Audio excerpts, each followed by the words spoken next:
السلام علیکم، میں ڈاکٹر فرخندہ، ایسوسیٹ پروفیسر شعبہ اردو۔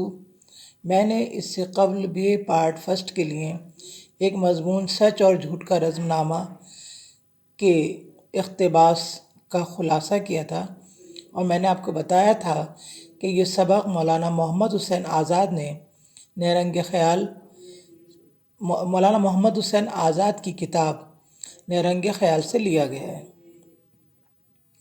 اسی سبق کا بقیہ حصہ میں پڑھوں گی۔ میں نے آپ کو بتایا تھا کہ ملکہ صداقت زمانی اور داروغہ دیوزاد یعنی جھوٹ کا دیوتا اور سچ کی دیوی، یہ دونوں میں لڑائی ہوتی ہے، اور دیکھیں کون جیتتا ہے۔ یہ اس کہانی کو انہوں نے محمد حسین آزاد نے پیش کیا ہے۔ داروغ دیوزاد بحروف بدلنے میں طاق تھا، طاق مانے ماہر تھا۔ ملکہ کی ہر بات کی نقل کرتا تھا، یعنی اس کی ہر بات کو وہ واچ کرتا تھا اور اس کی نقل کرتا تھا، اور نئے نئے سانگ بھرتا تھا۔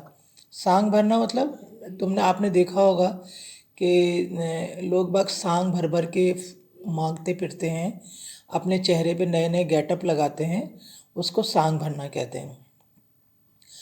تو بھی وجہ اس کی گھبرائی ہوئی معلوم ہوتی تھی، یعنی اتنے سانگ بھرتا تھا وہ ملکہ جیسے، لیکن اس کے باوجود بھی اس کی وہ گھبراہٹ اس کے چہرے سے ظاہر ہوتی تھی، کیونکہ آپ نے دیکھا ہوگا کہ جھوٹ جو ہے وہ اتنی کانفیڈنس سے نہیں بولا جا سکتا ہے، اور جھوٹ کے اندر کہیں نہ کہیں انسان گھبرایا ہوا ہوتا ہے۔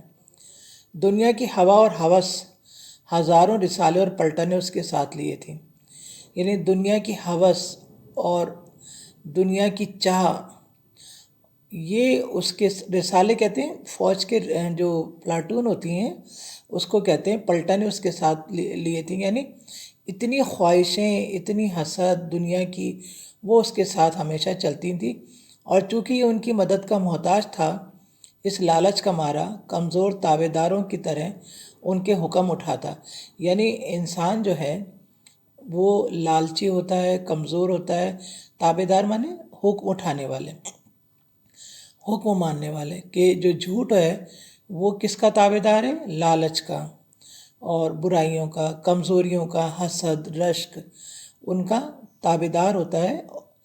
ساری حرکتیں اس کی بے معنی تھیں، اور کام بھی الٹ پلٹ بے اوسان تھے، کیونکہ استقلال ادھر نہ تھا کہ جن کو دنیا کی حوث ہوتی ہے، لالچ ہوتا ہے، ان کے کام میں استقلال مانے صبر نہیں ہوتا، وہ ہر چیز جلدی پانا چاہتے ہیں، اور ان کے حواس جو ہیں وہ ہمیشہ بے اوسان رہتے ہیں۔ بے اوسان مطلب گھبراہٹ میں جو انسان غلطیاں کرتا ہے جلد بازی کے اندر، اور جب کوئی شارٹ کٹ اپنانا چاہتا ہے تو اس سے ہمیشہ غلطیاں ہوتی ہیں، تو اس کو کہتے ہیں بے اوسان، کہ اس کے اوسان ہمیشہ حواس باختہ رہتے تھے، کیونکہ صبر نہیں تھا وہاں۔ اپنی شعبدہ بازی کہتے ہیں جادوگری، شعبدہ دکھانا، جادو دکھانا۔ اپنی شعبدہ بازی اور نیرنگ سازی سے فتح یاب تو جلد ہو جاتا تھا، یعنی اپنے جھوٹ اور اپنی مکاری کی وجہ سے وہ جلد ہی جیت جاتا تھا، لیکن تھم نہ سکتا تھا۔ لیکن یہ جھوٹ زیادہ دن تک قائم نہیں رہ سکتا تھا۔ ہوا اور ہوس اس کے یار وفادار تھے، اور اگر کچھ تھے تو وہی سنبھالے رہتے تھے، یعنی یہ جو دنیا کا لالچ اور ہوا اور ہوس، وہ کس کے وفادار تھے؟ جھوٹ کے وفادار تھے، اور وہی اس کو سنبھالے رہتے تھے۔ کبھی کبھی ایسا بھی ہو جاتا تھا کہ دونوں کا آمنا سامنا ہو کر سخت لڑائی آر پڑی تھی، کہ کبھی کبھی سچ اور جھوٹ کا سامنا، یعنی ملکہ صداقت زمانی اور داروغہ دیوزاد کا آمنا سامنا ہو جاتا تھا، اور سخت لڑائی ہو جاتی تھی۔ آپ نے دیکھا ہوگا کہ انسان جو ہے اپنے اندر کی کشمکش سے ہی پریشان ہو جاتا ہے۔ سچ اور جھوٹ کی جنگ اس کے اندر، اس کے دل میں ہی چلتی رہتی ہے، اور وہ ہی یہ فیصلہ کر پاتا ہے کہ میں جھوٹ کا ساتھ دوں یا سچائی کا ساتھ دوں، اور یہ اس کی ذہنی کشمکش اس کو ادمرہ کر دیتی ہے۔ اس وقت داروغ دیوزاد اپنی دھوم دھام بڑھانے کے لیے سر پر جل کا دھواں دھار پگڑ لپیٹ لیتا تھا، یعنی یہ کہہ رہے ہیں کہ اپنی دھوم دھام بڑھانے کے لیے پگڑ لپیٹ لینا، پگڑی لپیٹ لینا، یعنی اتنی برائیوں کی پگڑی لپیٹ لیتا تھا، یعنی جو ہزار برائیاں تھیں وہ اس کے دل اور دماغ میں انسان کے جب چلتی ہیں تو اس کو وہی اچھا لگنے لگ جاتا ہے، جھوٹ ہی اچھا لگنے لگ جاتا ہے۔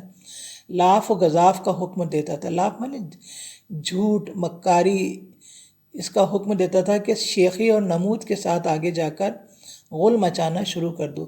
شیخی یعنی بڑائی، اپنی جھوٹی تعریف، نمود و نمائش، اپنی جھوٹی تعریف کرنا، اپنی جھوٹی نمائش کرنا، یہ سب جھوٹ کے ساتھ چلتے ہیں۔ اور یہ غل مچانا شروع کر دیتے ہیں، غل مانے شور مچانا، شور مچانا شروع کر دیتے ہیں کہ ہم تو جو کر رہے ہیں وہ سب بالکل صحیح ہے۔ ساتھ ہی دغا کو اشارہ کر دیتا تھا کہ گھات لگا کر بیٹھ جاؤ۔ دغا یعنی بے ایمانی، بے ایمانی کو اشارہ کر دیتا تھا کہ انسان کا ذہن اگر ذرا سا بھی سچائی کی طرف مائل ہو تو دغا اس کو وہیں گھات لگا کر پچھاڑ دے، یعنی سچ کو اس کے ذہن میں، اس کے دل اور دماغ میں آنے ہی نہ دے۔ دائیں ہاتھ میں تراری کی تلوار